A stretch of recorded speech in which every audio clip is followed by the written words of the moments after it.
Vamos aqui ao Augusto Massaro. Fatos históricos. A monarquia no Brasil acabou de verdade apenas quando o dia de princesa do netinho saiu do ar. Desculpa, mas eu não entendi, Augusto. Não entendi aqui nenhuma inferência aqui. Não sei quem é o netinho. Quem que é esse? Eu preciso saber disso.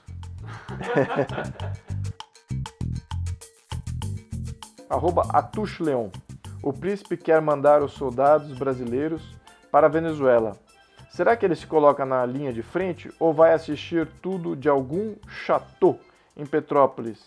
Bom, Leonardo, eu já me coloquei publicamente que eu iria para o front sim, tá? Eu me voluntaria tranquilamente. Eu tenho certeza que você não vai se voluntariar para nada.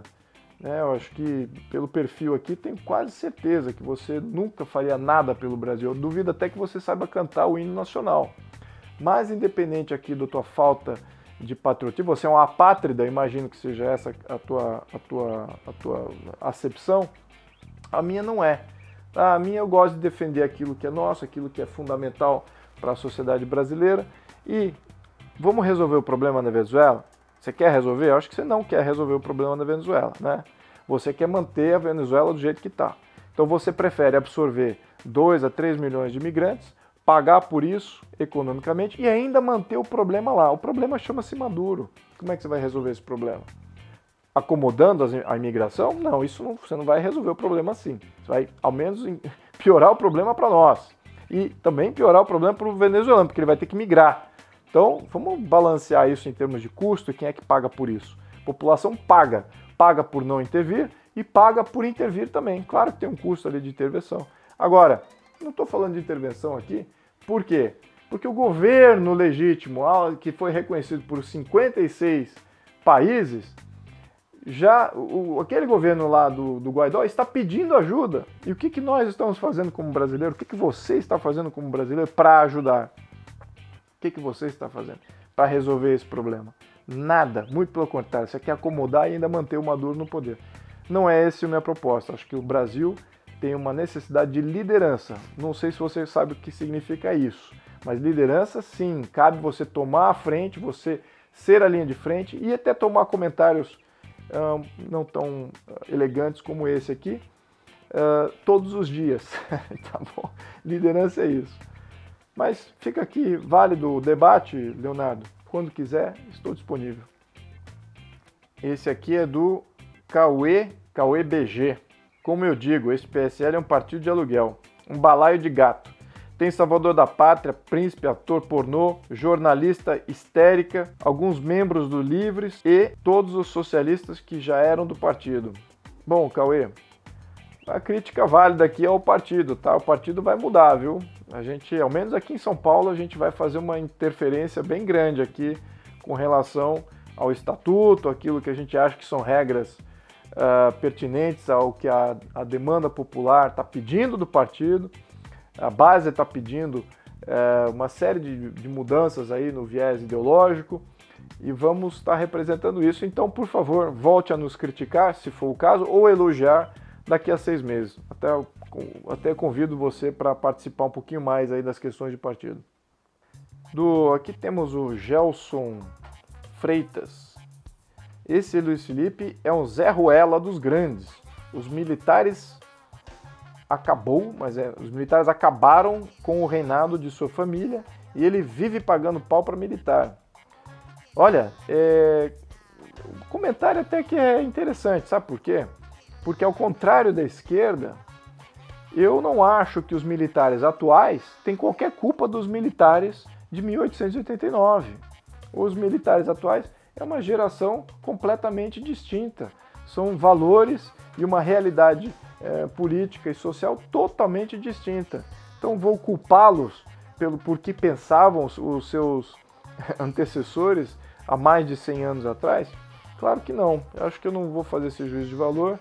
E esses militares que estão aí têm uma missão muito importante, sim, de fazer esse resgate histórico do Brasil, resgate de valores do Brasil. Se eles não estão vinculados com este novo resgate, Aí sim eu vou ter um problema, Gelson. Aí sim a gente vai ter uma divisão.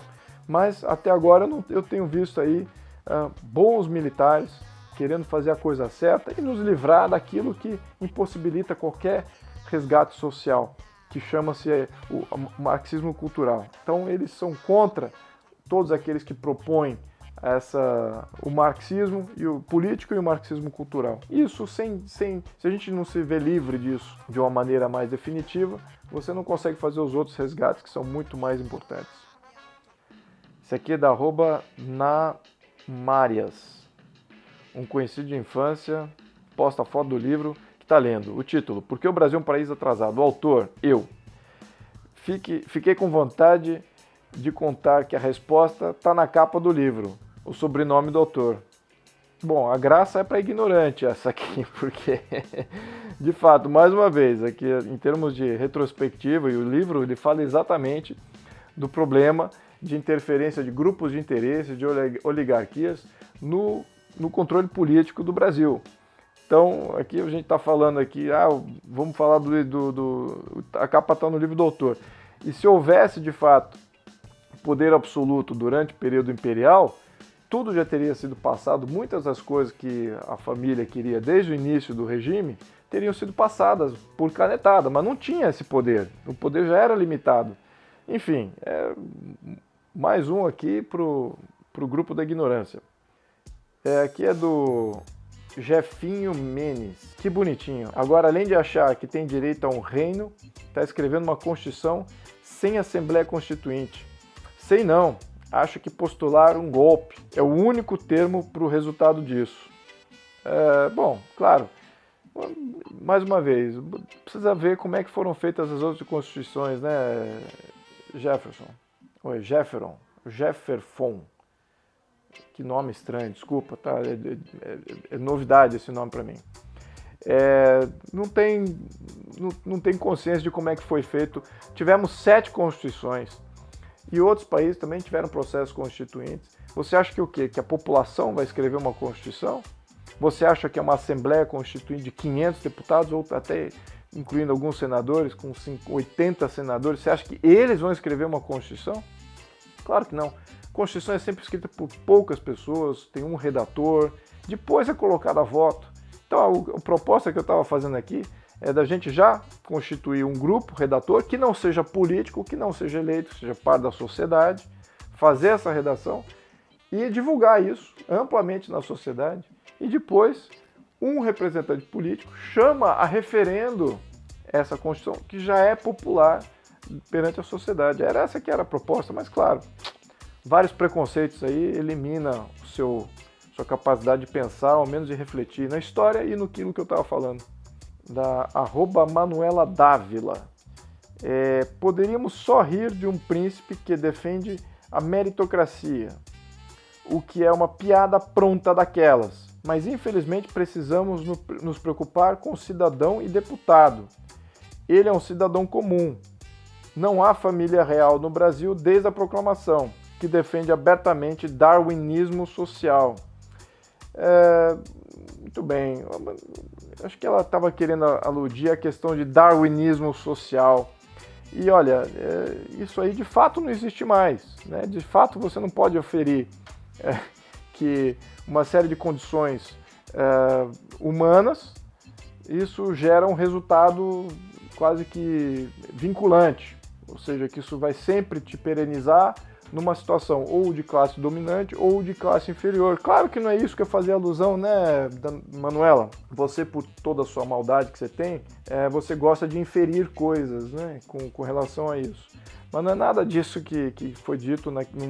Imagine você está reagindo a uma postagem que eu falei que os progressistas não gostavam de meritocracia. Imagino que tenha sido isso. E com relação a mim mesmo, bom, de fato, eu nasci com todos esses privilégios que vocês dizem que são privilégios, eu digo que é a minha natureza, mas eu nasci com isso. Agora, parei com isso, estanquei com isso, só ver o meu currículo, só ver o que eu fiz, só ver o que eu... para onde eu fui trabalhar, quem me contratou, quem me valorizou como funcionário, como executivo, como carreira empreendedora também, até meus consumidores, quem consumiu produtos que eu desenvolvi e que eu distribuí. Então, isso para mim chama-se mérito. Mérito é fazer e ser reconhecido pelo aquilo que você faz e é capaz de fazer. Agora, no teu quesito, você acha que ninguém precisa ter mérito, né? E aí que está o grande erro da tua premissa. No teu pessoal, acho que todo mundo já nasce com... Tem que ter tudo sem precisar fazer nada. E eu estou falando assim, apesar de não precisar fazer nada, eu até fiz, porque eu acho que precisa ter mérito sim. Então, eu não sei de onde que você tira um comentário desse, a não ser para querer inferir a maldade do darwinismo social, que eu também não concordo. Acho que é uma coisa que eu já estou até violando o darwinismo social na minha postulação. Então, enfim, Manuela, eu acho que um pouquinho mais de igreja faz bem para você, tá? O Pato Corporation. Então, o Pato Corporation escreveu: escravidão é parte da natureza humana. Discurso de Luiz Felipe, eu, deputado do PSL, na Câmara, dia da abolição da escravidão. Autoproclamado príncipe herdeiro. Não estamos retrocedendo para a ditadura de 64. Pior que isso. Bom, autoproclamado príncipe herdeiro. Se eu sou herdeiro, eu não sou autoproclamado.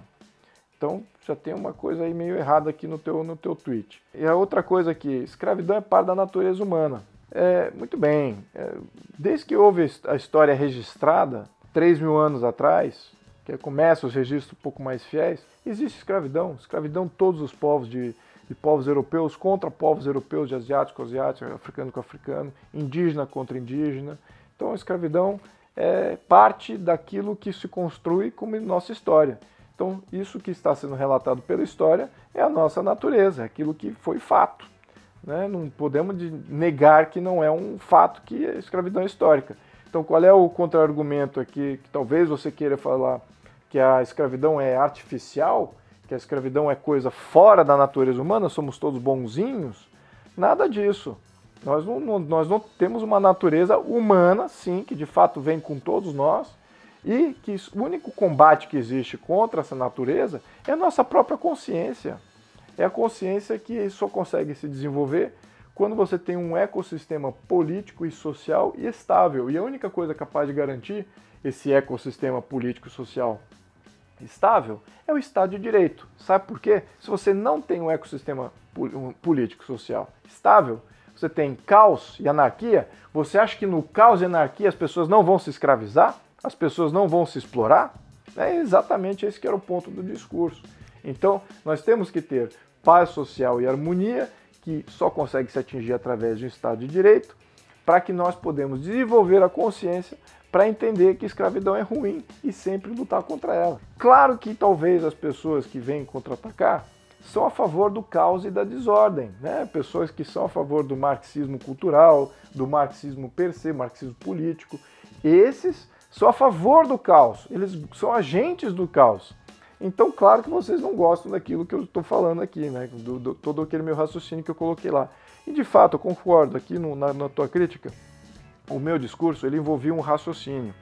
E talvez ali na tribuna não seja o melhor lugar para fazer raciocínios. É só bravata. Então, talvez é por isso que muitas pessoas acabaram não entendendo a plenitude daquilo que eu estava levantando naquele ponto. Mas, enfim, Pato, eu sugiro você dar uma lida em vários autores clássicos, toda a história do ser humano, e até contada talvez até por alguns marxistas revisionistas, e talvez conclua a mesma coisa, que a escravidão faz parte da nossa natureza e que a gente precisa combatê-la com muita consciência. Aí você ainda infere, não estamos retrocedendo para a ditadura de 64, é pior do que isso. Bom, vamos lembrar aqui, não sei se você está aludindo ao fato do período imperial, né? E você está dizendo que aquilo era pior do que qualquer ditadura do século XX. Aí, sinceramente, Pato, eu acho que você precisa fazer uma revisão aqui da história do Brasil, sim, e bem profunda. Você veja que no segundo reinado de Pedro II nunca houve fechamento de congresso, nunca houve cerceamento de liberdade de expressão de nenhuma mídia. Os juízes eram independentes. Então, onde que estava a ditadura aí? Você fala assim, pois é, mas tinha escravatura e tal, e Pedro II, era um período escravagista, aquela coisa toda. Claro, Pedro II era abolicionista, só que ele não tinha o poder absoluto. E é exatamente por ele não ter o poder absoluto, sendo abolicionista, ele não poderia agir. E vamos lembrar que a Lei Áurea não foi a Princesa Isabel que escreveu a Lei Áurea. Ela só sinalizou aos senadores que iria sancionar a lei, iria aprovar a lei se ela fosse feita. E ela fez mobilização para que fizesse, porque ela não tinha o poder de fazer lei. Então, cabe você fazer uma retrospectiva histórica do que era o período imperial, sobretudo no segundo reinado, que aí já estava mais estabilizado, com um modelo mais maduro, para você fazer um comentário como esse, ou fazer uma inferência como essa. Eu acho que... Mas aqui, isso aqui não é culpa sua, viu, Pato? Isso eu vejo em todas as escolas e universidades contando a história errada, que o período imperial foi um período ditatorial e muito pelo contrário, tá? Então não é culpa sua, Pato. Esse aqui eu vou tirar a sua culpa dessa. Tá? Um grande abraço. Amigos, apesar do, às vezes, eu ter um tom mais combativo aqui em algumas réplicas, eu gosto do debate, então continuem. Mas faça um pouquinho de estudo antes, tá? Porque geralmente comentários que não são, diria que não são produtivos, esses aí de fato eu vou ter que ignorar.